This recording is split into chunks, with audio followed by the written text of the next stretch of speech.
Bonjour, bienvenue au WorkLab, cabinet spécialisé dans le travail collaboratif.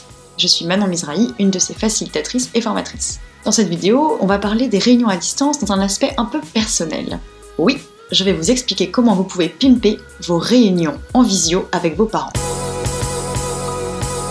Parce que le constat aujourd'hui, c'est qu'on n'échange pas vraiment dans ces temps-là. On démarre timidement, on s'échange quelques banalités, et puis dès que la conversation démarre réellement, ça devient le bazar. Une bonne moitié lâche l'affaire, les parents eux s'accrochent mais restent un peu sur la retenue parce qu'ils se sentent vite débordés par ce qui se passe. L'idée que j'aimerais vous faire passer, globalement, c'est de faire simple. Et même si on fait simple, vous pouvez très bien surprendre votre famille pour montrer qu'on peut s'amuser et qu'on peut aborder vraiment des sujets, recréer de la proximité entre nous même à distance. Si, je vous jure, c'est possible.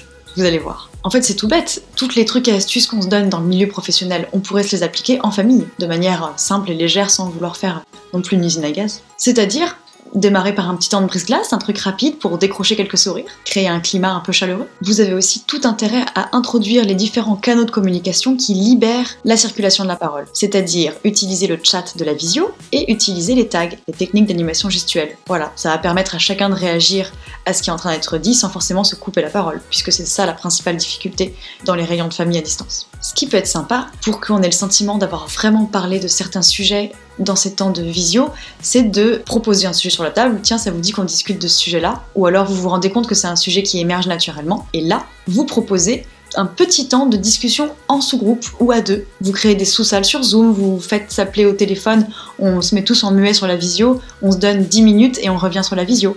En gros, faire un mini Word Café, pourquoi pas, de manière très simple, sans trop de complications, mais pour créer des petits moments d'échange informels et très fluides qu'on peut avoir à 2 ou à 3, avant de se réunir tous ensemble. Donc oui, on est connecté à la même visio, et en même temps, on a l'impression d'avoir eu des vrais échanges de qualité. Même si on n'a pas pu parler à tout le monde en même temps, et de manière profonde. Et puis vous, ou d'autres personnes de votre famille, qui pourraient aussi à tour de rôle se charger d'animer les apéros familiaux, préparer des petites questions précises, que ce soit des quiz, ou plus simplement des petites questions que vous voulez poser pour faire réagir dans un temps court, et pourquoi pas instaurer les tours de table si vraiment il le faut, si vous avez une famille très bavarde et très dissipée. Et pourquoi pas, une fois de temps en temps, au lieu de se faire juste un apéro familial pour se voir et pour se parler, proposer des petits temps d'apéro thématiques. Je vais vous livrer un exemple personnel. Nous avons fait un apéro familial où nous devions inventer des poèmes minutes. Voilà, une personne donnait des mots simples, incongrus, avec ou sans lien entre eux, et nous avions 5 minutes pour proposer un petit poème en 4 strophes, à réciter au reste du groupe, dans un format de tour de table classique.